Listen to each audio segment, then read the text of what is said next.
students, and welcome back to Saurav's classes. My name is Ashmita, and in today's class we are going to solve questions based on sentence completion, and these are quite important for the GRE section English compulsory portion.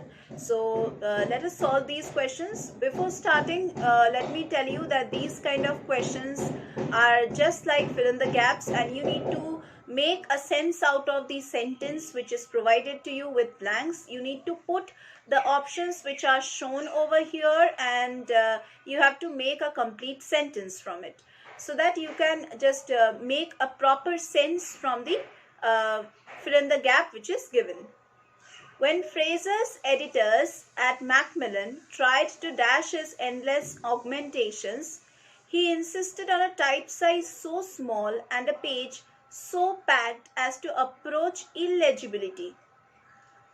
And if that proved dash, thinner paper.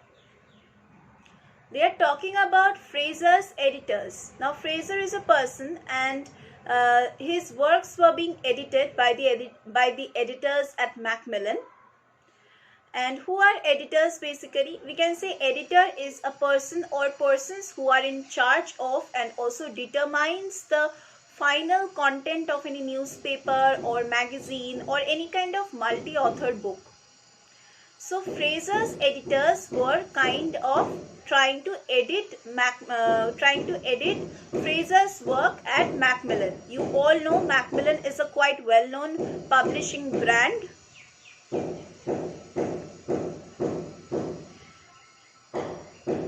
They were trying to dash his endless augmentations. Now what are augmentations? Augmentation is the action or the process of making or becoming greater in size or amount. So the editors were trying to elongate or lengthen the write-up which was provided by Fraser through the process of editing. But as you can see, he insisted on a type size too small or so small and a page so packed. So when the editors at Macmillan were trying to lengthen or elongate Fraser's work, what Fraser did is he insisted on making his work shorter. How can his work become shorter? The font size of the letters were to be made so small that it can just fit it in a page. And what will be the end result of so much of packed up words in a page? The result will be thin paper book. So that was what Fraser was trying to insist on. So that was the entire meaning of this fill in the gap, but we need to provide a better meaning with the words which are provided in the options below. So let us check one by one by putting them. Protract and unwarranted. Protract means to like prolong, or you can say extend or lengthen or elongate. So in simple words, prolong means to lengthen.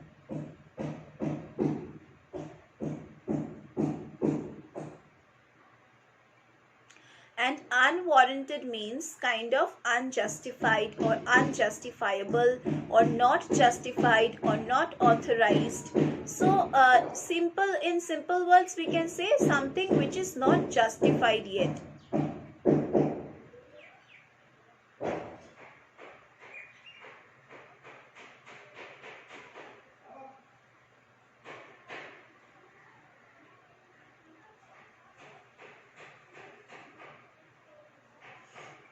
So if I put number A, when Fraser's editors at Macmillan tried to protract, yes, they were trying to kind of do something with Fraser's work, his endless augmentations, he insisted on a type size so small and a page so packed as to approach illegibility. Illegibility means something which is very difficult to understand or read. And if that proved unwarranted, thinner paper. No, it's not making any good sense, so I'm striking it out. Now number B, expurgate and satisfactory. Expurgate means kind of cutting or editing, not that cut. It means cutting or deleting a portion or many portions from the original write-up or from the original text or something, so that only the necessary points or necessary parts are left. So that is expurgate. In other words, we can say purify or censor or blue pencil or redact. So expurgate in simple sense we can say it means to edit.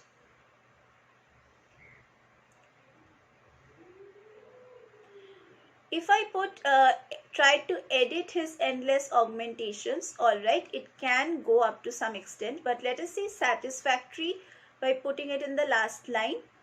As to approach illegibility, and if that proved satisfactory, thinner paper. No, this is not going, so I'm striking it out. Number C, reprimand and irrelevant. Now reprimand means a formal expression of disapproval, like someone is not accepting your work or not accepting the way you are presenting something, and it's a formal way of disapproving things.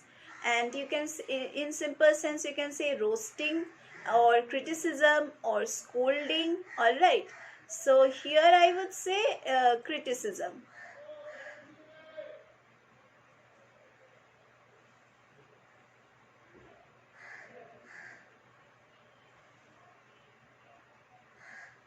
So reprehend is criticism, and irrelevant means something which is not relevant. All right, I'm not writing it down. Irrelevant means, all of you know, something which is not connected or relevant to something. So if I put this over here, when Fraser's editors at Macmillan tried to reprimand his endless augmentations or criticize his endless augmentations, he insisted on a type size so small and a page so packed as to approach illegibility. And if that proved irrelevant, no, it's not going or making any good sense. So number C is also wrong, as I have striked it out. What about number D and E? Let's check once again D and E. Number D is restrict, like you are restricting something or putting a limit to something or keeping something under control. That is restrict. And insufficient means something which is like not sufficient enough. So if I put these two words, when Fraser's editors at Macmillan tried to restrict his endless augmentations, restrict his write-up. They were actually trying to restrict his write-up as it was quite long. Then on top of that, Fraser told that, okay, so you want to restrict my work, then you can go over and just decrease the font size so that my write-up can fit it in a page, and finally the end result would be a thin paper book. So this will go so packed as to approach illegibility, and if that proved insufficient, thinner paper. So thinner paper will be the ultimate result to this little font size and too many words in one page. So this will go. But let us see number E also, if this goes much better than number D. Let us check that. Revise and idiosyncratic. Now revise means once again to go through the entire thing just to check whether there are errors or not, or what we can improve. And idiosyncratic means kind of distinctive, or you can say individual or unique or representative or strange or weird, like it's kind of very different from the others. All right.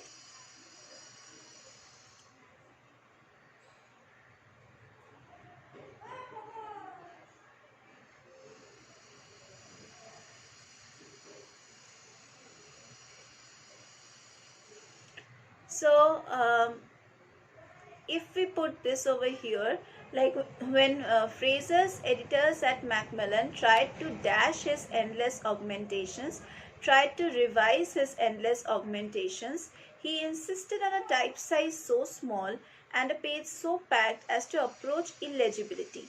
And if that proved dash, thinner paper. And if that proved idiosyncratic thinner paper. Okay, so this will not go. Different, we cannot put over here, proved different. We cannot put. So number D is the best option, that is going over here. So number D is the correct option. Number 20. The authority of voice in Fraser's writing strikes many readers today as dash colonialism. Now, there was a sense of authority in Fraser's writing which strikes many readers. Now, here strikes means it strikes a chord inside us which makes us think a lot. So, the authority or the voice of Fraser's writing could build up something in the reader that could strike a chord inside him, that would make him think about certain things which were written in Fraser's work. As dash colonialism, his prose seems as invulnerable and expansive as something on which the sun was presumed never to set. So his writings were so invulnerable and so expansive, like it was so self-explanable that it was seen that the sun would never set on it. Like his writings were so good. So if I put consonant with, first of all, what is colonialism? Colonialism means the policy or the practice of full or partial political control, you can say, over another country. Finally, like occupying it with settlers and also exploiting it economically. So that is colonialism. You're making colony in some other country with all the settlers you have. And his prose seems as invulnerable. Now, invulnerable means impossible to harm or damage, like it's kind of strong or unshakable. So here I'm writing it down, unshakable.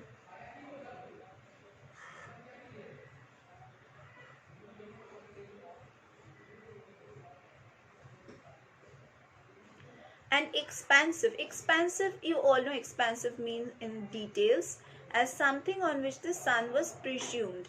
Presumed means everyone knew that the sun, or there won't be any kind of darkness, or Fraser's writing will never vanish and his writings will forever flourish. So everyone knew that no darkness would ever set on Fraser's writing. So if I put consonant with, many readers today as consonant with the colonialism. Consonant with. Now consonant with means in agreement or in harmony with. So consonant here doesn't refer to those alphabetical consonants. It refers to kind of agreement. Alright.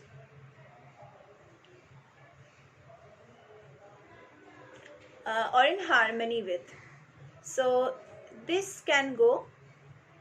What about number B, independent of? If I put independent of, the authority of voice in Fraser's writing strikes many readers today as independent of colonialism. No, independent means like kind of free of control, free from outside control, or not subject to another country's authority. Like it is self-sufficient.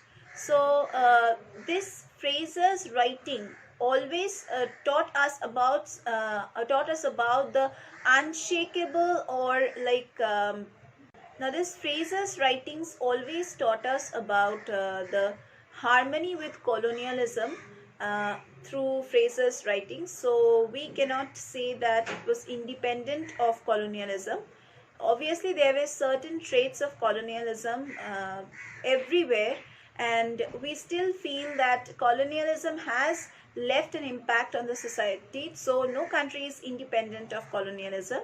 So this won't go. Ambivalent towards, if I put. Now ambivalent means simultaneous and contradictory attitudes of feelings towards an object, person or action. So you can say contradictory attitude. Ambivalent means contradictory or different opinions or attitude you have.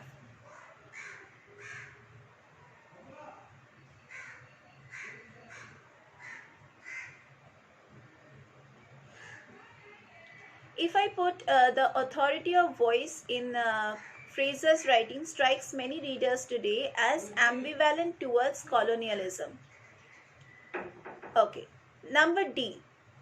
This won't go. Okay, number C won't go. Number D, cognizant of. Cognizant means kind of being aware or conscious or having knowledge or become aware. Alright, in simple words you can say awareness.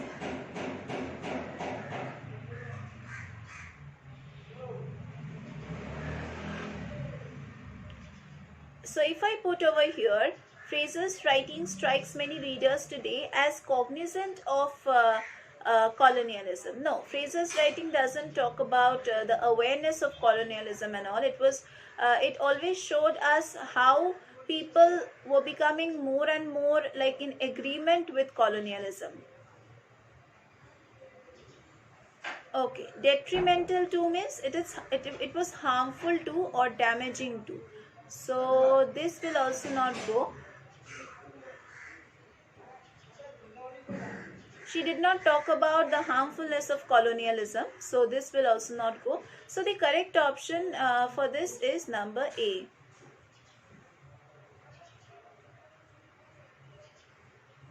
Let us move over to the next question. In the next section, we have the question number 1. Let us start with the next section question number 1. Baldwin's brilliant The Fire Next Time is both so eloquent in its passion and so searching in its dash that it is bound to dash any reader. So they are talking about Baldwin's brilliant work, that is The Fire Next Time, and it is both eloquent in its passion. Eloquent means persuasive, or you can say expressive or fluent or strong, or you can say forceful or articulate. So in simple words we can say it is so strong and persuasive in its approach that it will definitely change the mindset of the people reading it, in its passion, and so searching in its dash, and so searching in its dash that it is bound to dash any reader. Like it is bound to like kind of what should I say, it's bound to like make the readers think about the topics which he has written in the work. So let us put the options one by one and check which one is going better. If I put bitterness and embarrass, we all know the meaning of bitterness. It means like kind of bitter and angry and all. So if I put bitterness here, and so searching in its bitterness, no, it's just not going. If I put embarrass, it is bound to embarrass any reader. No, it's not going. Embarrass means kind of making the readers feel ashamed. So nothing of that sort is being told over here. So number A is wrong. Now number B, romanticism and appeal. So if I put romanticism, Baldwin's brilliant The Fire Next Time is so eloquent in its passion and so searching in its romanticism that it is bound to appeal any reader. Now appeal means to horrify or shock or dismay. So in simple words we can say appeal means to horrify. We cannot say that romanticism, if I put, how will romanticism horrify the readers? That's wrong. So this number B is also wrong. What about number C, candor and unsettled? Now candor means frankness or openness. Candor means frankness or openness. Or you can say openness. So if I put candor over here, Baldwin's brilliant The Fire Next Time is both so eloquent in its passion and so like it's persuasive in its passion and so searching in its frankness that it is bound to unsettle. Unsettle means kind of like disturb any reader or kind of cause some sort of discomfort in the reader, so that the readers are bound to think about it. Like it causes some sort of disturbance in the reader. So we can say this point will go. Number C is going.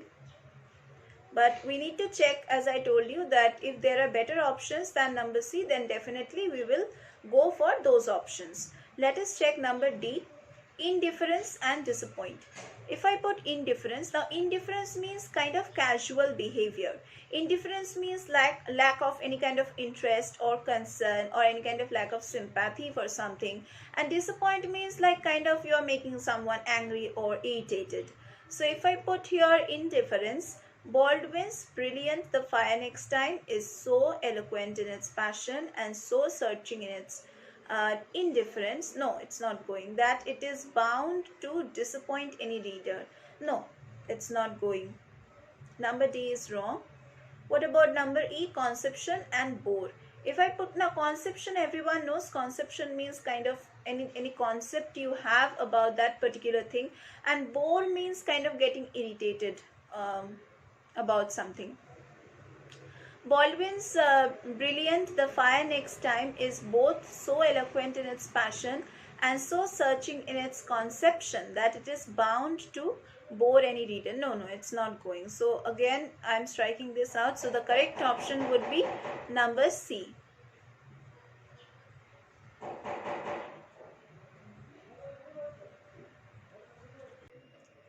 Let us move over to number 2. Unlike other examples of dashed verse, Milton's Lycidas does more than merely mourn for the death of King Edward. It also denounces corruption in the church in which the king was ordained. So they are talking about the verse which was written by Milton, known as the Lycidas. Now what is verse? Verse is kind of a poetry or rhyme, you can say, or kind of sonnet. So in simple words, it's a poetry. Now we all know what's a poetry. And Lycidas not only merely mourns or talks about the sadness behind the death of King Edward, but it also talks about the denounce of the corruption in the church in which the king was ordained, in which the king was given a great position. There also the corruption that existed, it was denounced. Like denounce means to attack or criticize. So the corruption part in the church was attacked, like it was talked about or criticized or condemned. The king was actually made a priest or a minister in the church, conferring holy orders. So if I put number A, satiric means kind of like using a sting. Sting means it will hurt, like anything that causes a taunt, like actually refers to a taunt. They are trying to sting you through their words, like bitter words, you can say, bitter sweet words you must have heard. Unlike other examples of sarcastic verse, or no, sarcastic verse isn't going, so I'm striking out number A. What about number B? Elegiac. Now elegiac means kind of sadness or gloomy, you can say. So in simple words we can say it's gloomy. If I put unlike other examples of elegiac verse, Milton's, so this verse is obviously about kind of sadness and gloominess, because they are talking about the death of King Edward, and they are also talking about the corruption. So it's kind of once there is sadness and once there is gloominess. So nothing happy is there, nothing good is there. So elegiac can go, but let us check the other options also. That is free. If we put unlike other examples of free verse, no, free verse is not going. What about number D? Humorous. Unlike other examples of humorous verse, there is nothing humorous over here, so we cannot put humorous. What about didactic? Now didactic means educative or informative. So in simple words we can say educative. So here we cannot make ourselves educated through this verse, because there is nothing of that sort of learning from here. So we can say it's an elegiac verse which Milton has written, because it shows too much of sadness and too much of gloominess. So number B would be the correct option. Let us move over to number C. Number C says, few other plants can grow beneath the canopy of the sycamore tree, whose leaves and pods produce a natural herbicide that leaches into the surrounding soil. dash other plants that might compete for water and nutrients. So they are talking about only a very few plants that can grow under the canopy or the shade of a sycamore tree. Why not? Why do so few plants grow under the cover of a sycamore tree? It is because the sycamore tree's leaves and pods, you know, pods are those little bean-like structures which produces new fruits or new seeds or flowers in the plant, and these pods and leaves actually produce a natural herbicide that like falls on the soil and then gets leached into the soil. It gets like absorbed into the soil, surrounding soil, thus making the soil not fertile enough for the growth of more and more plants. So the plants which can compete for water and nutrients in that natural herbicided soil, those can only grow. Otherwise there is quite less potential for the soil to grow more plants under the shade of the sycamore tree. So let us check which option would go. Now number A is inhibiting. If I put inhibiting, whose leaves and pods produce a natural herbicide that leaches into the surrounding soil. Inhibiting basically means restricting or hampering, you can say, or you can say hinder, like kind of obstacle to the new plants. So this will go, as it is really hampering or stopping the growth of new plants because of the natural herbicide which is falling into the soil and getting soaked by it. The next options we are also going to check because we may not know which option would go better with this. So next option is distinguishing. Distinguishing means kind of you can distinguish or differentiate between those. So this is not going. Number C is nourishing. So if I put nourishing, no, it's not at all nourishing. The soil is containing natural herbicide. So how can it be nourishing? The next one is encouraging. Encouraging also won't go because it is not at all encouraging the new plants. Refreshing, it is not at all refreshing because it is not refreshing or good for the growth of new plants under the shade of the sycamore tree. So the correct option would be number A. So these were the discussion or solutions for the questions in today's video. We are going to meet once again with more discussions of these kind of questions in our other classes.